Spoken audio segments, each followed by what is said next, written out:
So dito mayroon din ako maraming binabaging na Illinois variety. Ayan.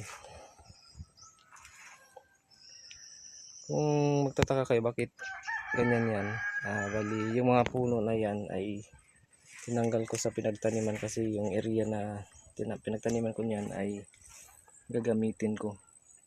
So sayang naman kung putulin ko na lang na itatapon. So ang ginagawa ko ay binabaging ko siya. Binunot ko yung puno talaga. Gamit ko yung tawag doon, yung guwad, Bisaya. So ayan. So itatanim din natin yan pag mabubuhay na siya. Yan, may ulan. So Illinois variety yan. Yung dating binibidyo ko na maraming bunga, ito yun. Tinanggal ko. So papakita ko naman yung aking chicken claw na markot. Yan, may ulan. Yung katnisan ko.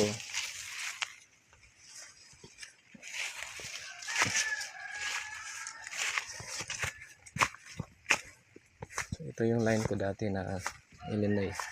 Ang isang linya na yun ay galing dito. Ayan, yung pinagtanggalan ko. Doon yan, nakailera. Tapos ito, baka tanggalin ko rin to kasi baka maabot to sa area na gagamitin ko.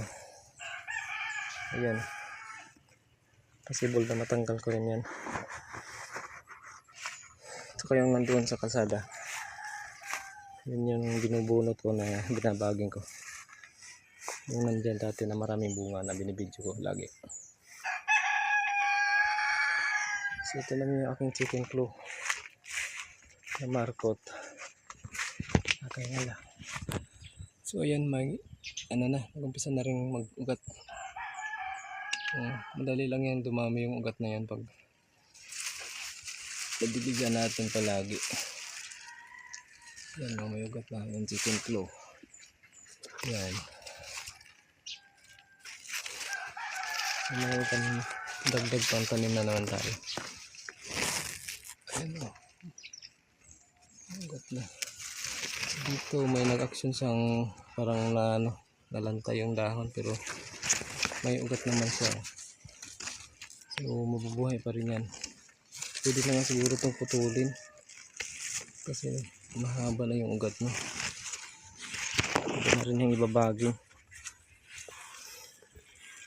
So mayroon namang hindi naging successful. Ayan, namatay siya. Hindi lahat nabubuhay. Meron din talaga mag-failure sa mga markot. So dito may ugat na rin to sa baba. Ito. Ayan. May ugat na rin yan. Saka ito rin yata. Ayan, mayroon din to. Ayan sa baba. Dito, hindi ko alam kung may ugat to. Kamatik. Mukhang hindi to mamatay na yung sanga. So parang hindi natin maasahan itong magkaugat. Ito meron. Ayan, may ugat din to. So yan, ito mabalang ugat. Pwede na rin itong ibaging. Piliin na lang kung alin yung mahahaba yung ugat kasi baka mamatay na rin yung matuyo yung ito na market natin na lupa kasi minsan ang init ng panahon, minsan nakakalimutang diligan. So ayan po yung aking update ngayon dito sa mulberry, Himalayan white chicken claw at saka Illinois variety. Yun yung mga mulberry natin ngayon. Ayan, so may ulan. Thank you sa panonood.